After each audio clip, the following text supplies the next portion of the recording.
ರೇಣುಕಾಸ್ವಾಮಿ ಕೊಲೆ ಕೇಸ್ನಲ್ಲಿ ಜೈಲು ಸೇರಿರುವ ನಟ ದರ್ಶನ್ ಗೆಳತಿ ಪವಿತ್ರ ಗೌಡ ಅನುಕುಮಾರ್ ಬೇಲ್ ಭವಿಷ್ಯ ಆಗಸ್ಟ್ 31ಕ್ಕೆ ತೀರ್ಮಾನ ಆಗುತ್ತೆ. ವಿನಯ್ ಮತ್ತು ಕೇಶವ ಮೂರ್ತಿ ಅವರ ಬೇಲ್ ಭವಿಷ್ಯ ಸೆಪ್ಟೆಂಬರ್ 2ಕ್ಕೆ ನಿರ್ಧಾರವಾಗುತ್ತೆ. ಇಂದಿನ ವಿಚಾರಣೆ ವೇಳೆ ರೇಣುಕಾಸ್ವಾಮಿ ಕೊಲೆ ಪ್ರಕರಣಕ್ಕೆ ಸಂಬಂಧಿಸಿ ಹೊಸ ವಿಚಾರಗಳು ಅನಾವರಣವಾಯಿತು. ಪವಿತ್ರ ಗೌಡ ಜಾಮೀನು ಪಡೆಯಲು ಎಲ್ಲವನ್ನ ನಟ ದರ್ಶನ್ ಮೇಲೆ ಹಾಕ್ತಿರುವಂತೆ ಮೇಲ್ನೋಟಕ್ಕೆ ಕಂಡುಬಂದಿದೆ. ಪವಿತ್ರ ಗೌಡ ಪರ ಹಿರಿಯ ವಕೀಲ ಟಾಮಿ ಸೆಬಾಸ್ಟಿಯನ್ ವಾದವನ್ನ ಮಂಡಿಸಿದ್ರು. ಜಾಮೀನು ಕೊಡಬಾರದು ಅಂತ ಎಸ್ಪಿಪಿ ಪ್ರಸನ್ನಕುಮಾರ್ ವಾದವನ್ನ ಮಾಡಿದ್ರು. ಪವಿತ್ರ ಗೌಡ ಅರ್ಜಿ ವಿಚಾರಣೆ ಆದಾಗ ಎಸ್ಪಿಪಿ ಹೇಳ್ತಾರೆ, ಅಂದರೆ ಸ್ಪೆಷಲ್ ಪಬ್ಲಿಕ್ ಪ್ರಾಸಿಕ್ಯೂಟರ್ ಈ ಪ್ರಕರಣದಲ್ಲಿ ಏನಿದ್ದಾರೆ ಅವರು, ಪವಿತ್ರ ಗೌಡ ಶೆಡ್ಗೆ ಹೋಗಿಲ್ಲ ಅಂತಾರೆ. ಆದರೆ ಅವ್ರನ್ನ ಕರ್ಕೊಂಡು ಹೋಗಿರೋದು ದರ್ಶನ್ನು CCTVನಲ್ಲಿ. ಆಕೆ ಚಪ್ಪಲಿನಲ್ಲಿ ರಕ್ತದ ಕಲೆ ಇದೆ. FSL ವರದಿನಲ್ಲಿ ಅದು ಬಂದಿದೆ. ರೇಣುಕಾಸ್ವಾಮಿಗೆ ಎಲೆಕ್ಟ್ರಿಕ್ ಶಾಕ್ ಕೊಟ್ಟಿದ್ದಾರೆ. 39 ಕಡೆ ಗಾಯ. ಪ್ರದೋಷ್ ಅನ್ನೋ ವ್ಯಕ್ತಿ ಇವತ್ತು ಕೇಳಿದ್ರಲ್ಲ, ಕಷ್ಟ ಆಗತ್ತೆ. 39 ಕಡೆ ಗಾಯ ಆದಾಗ ಏನೇನಾಗಿರ್ಬೋದು. ಅವ್ನು ಮಾಡಿದ್ದು ಮೂರ್ಖತನೇ. ಅಶ್ಲೀಲವಾದ ಮೆಸೇಜೋ ಫೋಟೋನೋ ಕಳಿಸಿರೋದು. ನಿರ್ಧಾರ ಸರಿ. ರೇಣುಕಾಸ್ವಾಮಿಯ ಎದೆ ಪಕ್ಕೆಲುಬು ಶ್ವಾಸಕೋಶ ಡ್ಯಾಮೇಜ್ ಆಗಿದೆ. ಘಟನಾ ಸ್ಥಳದಲ್ಲಿ ಆರೋಪಿ ಇರುವ ಬಗ್ಗೆ ಸಾಕ್ಷ್ಯ ಇದೆ. This is A cold blooded murder. ಇದು ಅದರಲ್ಲಿ ಆಕೆಯು ಭಾಗಿದಾರ್. ಕೇಶವಮೂರ್ತಿ ಎಂಬ ವ್ಯಕ್ತಿ ಕೇವಲ ಸಾಕ್ಷ್ಯ ನಾಶ ಮಾಡಿ ಆತನದು ಬಹುಮುಖ ಪಾತ್ರ ಇದೆ. ತನಿಖೆ ಮುಕ್ತಾಯ ಆಗಿಲ್ಲ, ಆರೋಪಿಗಳಿಗೆ ಜಾಮೀನು ಕೊಡಬಾರ್ದು ಅಂತ ಅವ್ರದ್ದು ವಾದ. There is a possibility. Ultimately 4-5 ಜನ ಬಿಟ್ಟರೆ, ಯಾರೋ 3 ಜನ ಸರೆಂಡರ್ ಆಗಿದ್ದವರು, ಒಬ್ಬ ಕಾರ್ ಡ್ರೈವರು, ಈ ಥರದ್ದು ಯಾವುದೋ ಒಂದು 2-3-4 ಜನ ಬಿಟ್ಬಿಟ್ರೆ ಉಳಿದವರಲ್ಲಿ ಭಾಗಿದಾರರಲ್ಲಿ ಯಾರ ಏಟಿನಿಂದ ಸತ್ತ ಎಂಬುದು ನಾಳೆ ಒಂದು ಪ್ರಶ್ನೆಯಾಗಿ ಹೊರಹೊಮ್ಮಬಹುದು. ಆಗ ಮೇ ಬಿ ನ್ಯಾಯಾಲಯಕ್ಕೆ ಯಾರೊಬ್ಬರು ಹೇಳ್ತಾರೇನೋ, ಯಾರ ಏಟಿನಿಂದ ಸತ್ತ ಅಂತ, ಎಲ್ಲರ ಏಟಿನಿಂದ ಸತ್ತಿರುವುದರಿಂದ ಎಲ್ಲರೂ ಕಲ್ಪಬಲ್ ಇದರಲ್ಲಿ ಅಂತ. ಇಟ್ಸ್ ಅ ಜಾಯಿಂಟ್ ಮರ್ಡರ್ ಅಂತ ತರ್ಬೋದು ವಾದ. ಬೇಕಾರೆ ಹೇಳಕ್ಕಾಗಲ್ಲ ನನಗೆ, ಹಂಗೆ ಬರುತ್ತೋ ಇಲ್ವೋ ಗೊತ್ತಿಲ್ಲ. ನ್ಯಾಯಾಲಯ ಅದನ್ನು ಕೇಳಿಸ್ಕೊಳತ್ತೋ ಇಲ್ವೋ ನಂಗೆ ಅದು ಗೊತ್ತಿಲ್ಲ. ಈಗ ಅದಕ್ಕೆ ಟಾಮಿ ಸೆಬಾಸ್ಟಿಯನ್ ಅವರು ಅಂದರೆ ವಾದ ಮಾಡಿರೋದು, ಅವ್ರದ್ದು ವಾದ. ಪವಿತ್ರ ಗೌಡ ಮಾರಣಾಂತಿಕ ಹಲ್ಲೆ ಮಾಡಿದ್ದಾರೆ ಅನ್ನೋದು ಕಪೋಲ ಕಲ್ಪಿತ. ಫೇರ್. ಮಾರಣಾಂತಿಕ ಹಲ್ಲೆ ವ್ಯತ್ಯಾಸ ಇದೆ ಅಂತ ಅವ್ರು ಹೇಳ್ತಿರ್ತಾರೆ. ವ್ಯತ್ಯಾಸ. ಹಲ್ಲೆ ಇದೆಯೋ ಗೊತ್ತಿಲ್ಲ, ಕೋರ್ಟ್ ಹ್ಯಾಸ್ ಟು ಡಿಸೈಡ್. ಹಲ್ಲೆ ಇದ್ದರೆ ಆ ಹಲ್ಲೆಗೆ ಶಿಕ್ಷೆ ಇದೆಯೋ ಗೊತ್ತಿಲ್ಲ, ಕೋರ್ಟ್ ವಿಲ್ ಡಿಸೈಡ್ ಇಟ್. ಹಲ್ಲೆ ಆಗಿದ್ದಾದ್ರೆ ಜಾಗದಲ್ಲಿ ಇದ್ದರು ಎಂದಾಯಿತೋ ಗೊತ್ತಿಲ್ಲ, ಕೋರ್ಟ್ ವಿಲ್ ಡಿಸೈಡ್.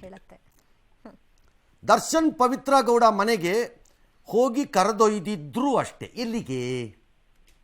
ಅದೇ ಶೆಡ್ಗ, 5 ಸ್ಟಾರ್ ಹೋಟ್ಲ, ಎಲ್ಲಿಗೆ ಅಂತ ನಾಳೆ ಬರ್ಬೋದು ಒಂದು ಪ್ರಶ್ನೆ. ಇದು ನಾನು ಹೇಳಕ್ ಬರಲ್ಲ. ನಾನು ಈ ಕಡೆನೂ ಅಡ್ವೊಕೇಟ್ಗಲ್ಲ, ಆ ಕಡೆಗೂ ಅಲ್ಲ. ನಮಗೆ ನ್ಯಾಯಾಲಯದ ಮುಂದೆ ಬರ್ಬೋದು ಈ ಪ್ರಶ್ನೆಗಳು. ಪವಿತ್ರ ಗೌಡ ಮನೆ ಕರ್ಕೊಂಡು ಹೋಗಿದ್ರು, ಎಲ್ಲಿಗೆ? To where? ಸೀನ್ ಆಫ್ ಕ್ರೈಮ್ಗಾ? ಯಾಕೆ ಹೋಗ್ತಾರೆ ಸೀನ್ ಆಫ್ ಕ್ರೈಮ್ ಜಾಕ್? ಯಾಕೆ ಹೋಗಬಾರ್ದು? ಇಲ್ಲೀಗಲಿ ಒಬ್ಬನ್ನ ಕರ್ಕೊಂಬಂದು ಕನ್ಫೈನ್ ಮಾಡಿ, ಕಿಡ್ನ್ಯಾಪ್ ಆಗಿ ಕರ್ಕೊಂಬಂದಲ್ಲಿ ಕನ್ಫೈನ್ ಮಾಡಿದ್ದಾರೆ, ಕೂಡಿ ಹಾಕಿದ್ದಾರೆ ಬಲವಂತದಿಂದ ಅನ್ನೋ ಜಾಗಕ್ಕೆ ಯಾಕೆ ಹೋಗ್ಬೇಕು ಯಾರಾದರೂ? ಉದ್ದೇಶ ಅಂತ ಈ ಥರದ ಪ್ರಶ್ನೆಗಳು ಒಂದೊಂದು ಹುಟ್ಕೋತಾ ಇರುತ್ತೆ ವಾದ ಪ್ರತಿವಾದದಲ್ಲಿ ಯಾವಾಗಲೂ. ಅದಕ್ಕೆ ಎರಡೂ ಕಡೆಗೆ ಅವರವ್ರದ್ದೇ ಆದಂತಹ ಸಮರ್ಥನೆಗಳಿರುತ್ತವೆ. ಹೀಗಿರುವಾಗ ಇದ್ರಲ್ಲಿ ಅವ್ರ ಸಂಚು ಏನಿದೆ ಗೊತ್ತಿಲ್ಲ, ನೋಡೋಣ. ಎದೆಗೆ ಪಿಟ್ಟು ಬಿದ್ದ ಕಾರಣ ರೇಣುಕಾಸ್ವಾಮಿ ಸಾವನ್ನಪ್ಪಿದ್ದಾನೆ. ಸರ್, ಸೊ ಕ್ವಶನ್ ಈಗ, ಯಾರು ಎಲ್ಲಿಗೆ ಹೊಡೆದರು? ಮೂತಿಗೆ ಹೊಡೆದವ್ರು ಇವರು, ಕಪಾಳಕ್ಕೆ ಹೊಡೆದವ್ರು ಇವರು. ಸತ್ತಿರೋದು ಎದೆಗೆ ಏನು ಬಲವಾಗಿ ಪೆಟ್ಟು ಬಿದ್ದು ಅಂತ, ಅದೇ ರಿಬ್ ಮುರಿದೋಗಿದೆ, ಶ್ವಾಸಕೋಶಕ್ಕೆ ತೊಂದರೆ ಆಗಿ ಹೊಡೆದಿದ್ದು ಕೆನ್ನಿಗೆ, ಹಂಗೆ ಗಪ್ಪ ಸಾಯ್ತಾನೆ. ಎಲ್ಲರೂ ಸೇರಿ ಮಾಡಿರೋದ್ರಿಂದ ಇದನ್ನು ಪರ್ಟಿಕ್ಯುಲರ್ ಆಗಿ ಹೇಳಕ್ಕಾಗುತ್ತೆ. ಅದಕ್ಕೆ ಹೇಳ್ತಿರೋದು, ಹೊಡೆದಿದ್ದು ಉಂಟೋ ಇಲ್ವೋ ಹೇಳ್ರಪ್ಪ ಅಂತ ಆವಾಗ ಬರಬಹುದು. ಹಾಗೆ ಹೀಗಾಗಿ ಪವಿತ್ರ ಗೌಡ ಹಲ್ಲೆಯಿಂದ ರೇಣುಕಾಸ್ವಾಮಿ ಸಾವನ್ನಪ್ಪಿಲ್ಲ ಇರ್ಬೋದು, ಬಟ್ ಹಲ್ಲೆ ಆಗಿದೆ ಅನ್ನೋ ಪಾಯಿಂಟ್ಗೆ ಬಂತ ಹಂಗಾರೆ ಅಂತ ಬಂದ್ಬಿಡ್ಬೋದು. ಆಮೇಲೆ ನಾಳೆ ಹೋಗಿದ್ರ ಶೆಡ್ಡು, ಕುರ್ಚಿ, ಒಂದು ಲೈಟು, ಎಲೆಕ್ಟ್ರಿಕ್ಕು, ಮೆಗ್ಗರ್ರೋ ಪಕ್ಕರ್ರೋ ಯಾವುದೋ, ಲಾಠಿ, ಒದೆತ, ಕಾರು, ಜೀಪು, ಇದೆಲ್ಲ ನಡೆದಿದೆಯಾ ನಡೆದಿಲ್ವಾ ಅನ್ನೋದಕ್ಕೆ ಇದೆಲ್ಲ ನೋಡಿದ್ರೆ ಕರ್ಕೊಂಡು ಹೋಗಿದ್ರು ಅಂದರೆ ನಡೆದಿದೆ ಅಂತ ಅರ್ಥ. ಹಾಗಾದ್ರೆ ಯಾರು? ಅದನ್ನ ನ್ಯಾಯಾಲಯ ಇತ್ಯರ್ಥ ಮಾಡಬೇಕು. ಓಕೆ 17 ಜನದಲ್ಲಿ ಯಾರೋ ಯಾರಲ್ವೋ ಏನೋ ನಮಗೇನು ಗೊತ್ತು, ಸಾಕ್ಷ್ಯಗಳ ಆಧಾರದ ಮೇಲೆ ಪೊಲೀಸ್ನವ್ರು ತಂದಿರೋದ್ರಲ್ಲಿ ತೀರ್ಮಾನ ಆಗಬೇಕು. ಮಹಿಳೆ ಅನ್ನೋ ಕ್ಲಾಸ್ನಲ್ಲಿ ಕೊಡಿ ಅಂತ ಕೂಡ ಕೋರಿದ್ದಾರೆ. ಕೆಲವೊಮ್ಮೆ ಮಹಿಳೆಯರ ವಿಚಾರದಲ್ಲಿ ನ್ಯಾಯಾಲಯಗಳು ಇಂತಹ ಅಭಿಪ್ರಾಯಗಳನ್ನು ವ್ಯಕ್ತ ಮಾಡಿರುವುದು ನಿಜ, ಇಲ್ಲ ಅಂತಲ್ಲ.